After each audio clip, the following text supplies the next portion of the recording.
பிரியமானவர்களே, ஆண்டவரும் அருமை ரட்சகருமாக இருக்கிற இயேசு கிறிஸ்துவின் இனிய நாமத்தினாலே மற்றும் ஒரு காலை பொழுதிலே உங்களை சந்திப்பதிலே நான் அதிகமாக மகிழ்ச்சி அடைகிறேன். இந்த நாள் முழுவதுமாக நீங்கள் செய்கிற எல்லா காரியத்திலையும் கர்த்தருடைய கரம் உங்களோடு கூட இருந்து உங்களுக்கு ஜெயத்தை கொடுப்பதாக.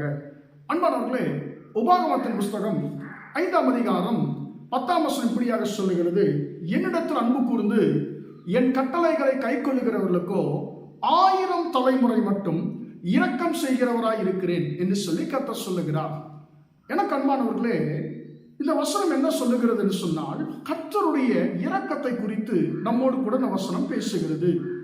அன்பானவர்களே, 9ஆம் வசனத்தை நாம் பார்க்கும் பொழுது, உன் தேவனாயிருக்கிற கர்த்தராகிய நான் எரிச்சலுள்ள தேவனாயிருந்து பிதாக்களுடைய அக்கிரமத்தை பிள்ளைகளிடத்தில் 3ஆம் 4ஆம் தலைமுறை மட்டும் விசாரிக்கிற தேவனாய் இருக்கிறேன் என்று சொல்லி ஆண்டவர் 9ஆம் வசனத்தில் சொல்லுகிறார். 10ஆம் வசனத்தில் ஆண்டவர் அவருடைய இரக்கத்தை குறித்து பேசுகிறார். அன்பானவர்களே, நம்முடைய ஆண்டவர் எந்த அளவுக்கு அவர் இரக்கமுள்ள தேவன் என்பதை இந்த 2 வசனங்கள் நமக்கு தெளிவாய் விளக்குகிறது. ஏன்னு சொன்னால், அவருடைய கோபம் எத்தனை தலைமுறை என்று சொன்னால் 3 அல்லது 4 தலைமுறை மட்டும்தான் அவருடைய கோபம் இருக்கும். ஆனால் ஒரு மனுஷனை அவர் அதிகமாய் சிநேகிப்பார் என்று சொன்னால், அல்லது ஒரு மனுஷன் கர்த்தரை அதிகமாய் சிநேகித்து அவருடைய கட்டளைகளுக்கு கீழ்ப்படிவான் என்று சொன்னால், அவர் அப்படிப்பட்டவனுக்கு இரக்கம் செய்வார் என்று சொல்லி வசனம் சொல்லுகிறது. அன்பானவர்களே, அந்த இரக்கம் யாருக்கு ஆண்டவர் காட்டுவாராம்? அவருக்கு பயந்து அவருடைய கட்டளைகளுக்கு கீழ்ப்படுகிறவர்களுக்கு. தேவ பயமும் அன்பானவர்கள் தேவனுக்கு கீழ்ப்படுகிற சுபாவமும் யாருக்கு இருக்கிறதோ அவர்களுக்கு கர்த்தருடைய இரக்கம் கிடைக்கும் என்று சொல்லி இந்த வசனம் சொல்லுகிறது. நான் உங்களுக்காக அந்த வசனத்தை நான் வாசிக்கிறேன். என்னிடத்தில் அன்பு கூர்ந்து என் கட்டளைகளை கை கொள்ளுகிறவர்களுக்கோ 1000 தலைமுறை மட்டும் இரக்கம் செய்கிறவராய் இருக்கிறேன். அன்பானவர்களே, அவருக்கு அன்பு கூர்ந்து அவருக்கு கீழ்ப்படுகிறவர்களுக்கு, அவருடைய வார்த்தைகளை கட்டளைகளை கை கொள்ளுகிறவர்களுக்கு ஆண்டவர் இரக்கம் செய்வாராம். அந்த இரக்கம் எத்தனை தலைமுறையாம்? 1000 தலைமுறை. அன்பானவர்களே, நீங்கள் ஒருவேளை கர்த்தருக்கு பயந்து அவருக்கு கீழ்ப்படின்னு சொன்னால், உங்கள் நிமித்தமாக உங்களுக்கு பின்பாக வரும் 1000 தலைமுறையினருக்கு கர்த்தர் உங்கள் ஒருவர் நிமித்தமாக இரக்கம் பாராட்டுவார் என்று சொல்லி இந்த வசனம் சொல்லுகிறது. அன்பானவர்கள், நம்முடைய ஆண்டவர் எவ்வளவு நல்ல ஆண்டவர் இல்லைங்களா?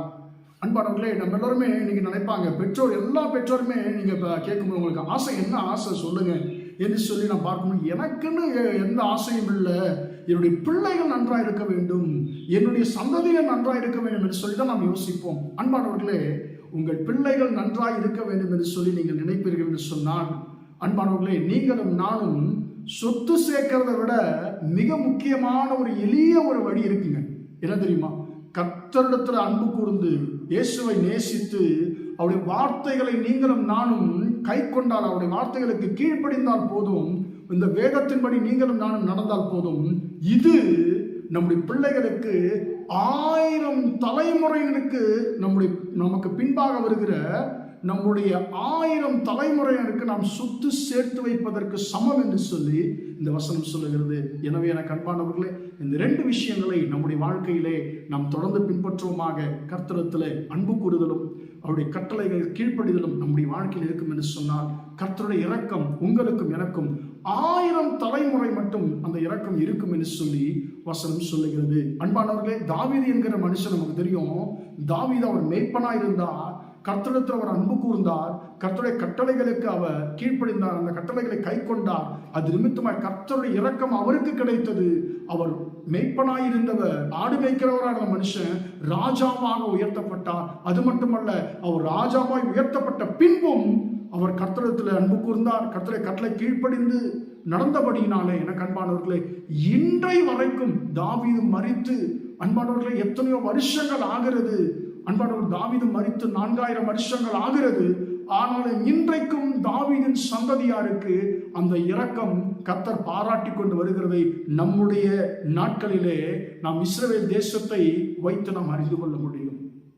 அன்பான தேவனுடைய பிள்ளையே, ஒரே ஒரு மனுஷன் கர்த்தரிடத்தில் அன்பு கூர்ந்தவருடைய கட்டளை கை கொண்ட நிமித்தமாக இன்றைக்கும் அந்த மனுஷனுடைய சந்ததியை கர்த்தர் பூமியில வைத்திருக்கிறான்னு சொன்னால், நம்முடைய ஆண்டவர் எவ்வளவு நல்லவர் என்று பாருங்க. எனவே நாமும் கூட இந்த 2 காரியங்கள் நாம் செய்யும் பொழுது நம்முடைய 1000 தலைமுறையினருக்கு கர்த்தர் இரக்கத்தை நீங்களும் நானும் சம்பாதித்து கொடுக்கிறவர்களாக இருப்போம். எனவே நாம் கர்த்தருக்கு கீழ்ப்படிந்து கர்த்தரை நேசித்து கர்த்தருக்கு கீழ்ப்படிவோமாக ஜெபிப்போம்.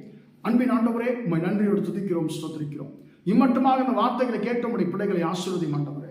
என்னிடத்தில் அன்பு கூர்ந்து என் கட்டளைகளை கை கொள்கிறவர்களுக்கோ நான் 1000 தலைமுறை மட்டும் நான் இரக்கம் செய்கிறவராக இருக்கிறேன் என்று சொல்லி நீ சொல்லியிருக்கிறீர். இயேசுவின் நாமத்தினாலே ஆண்டவரே, எங்கள் பிள்ளைகளுக்கு நாங்கள் சொத்து சேர்ப்பதை விட ஆண்டவரே, அப்பா உண்மையிலே ஆண்டவரே உம்மிடத்தில் அன்பு கூர்ந்து உம்முடைய வார்த்தைகளை நாங்கள் கை கொள்ளும் பொழுது ஆண்டவரே, அது நிமித்தமாய் எங்கள் ஆண்டவரே சந்ததியினர் 1000 தலைமுறை என்று ஆண்டவரே அப்பா ஸ்தோத்திரம், உம்முடைய இரக்கத்தை நாங்கள் சம்பாதித்து கொடுப்போமே தகப்பனே. எனவே எங்கள் வாழ்க்கையிலே நாங்கள் உம்மிடத்தில் அன்பு கூறுகிறவர்களாயும் உம்முடைய கட்டளைகளை கைக்கொள்ளுகளாம் இருக்கக்கூடிய அந்த கிருபையை ஆண்டவரே எங்கள் ஒவ்வொருவருக்கும் கொடுத்து இந்த நாள் முழுதுமாக ஆண்டவரே உம்முடைய பிள்ளைகள் செய்கிற எல்லா காரியத்திலையும் உம்முடைய கரம் கூட இருந்து ஜெயத்தை கொடுக்கட்டும் என்று இயேசுவின் நாமத்தில் ஒப்பு கொடுத்து ஜெபிக்கிறேன் ஜீவனோடு நல்ல பிதாவே.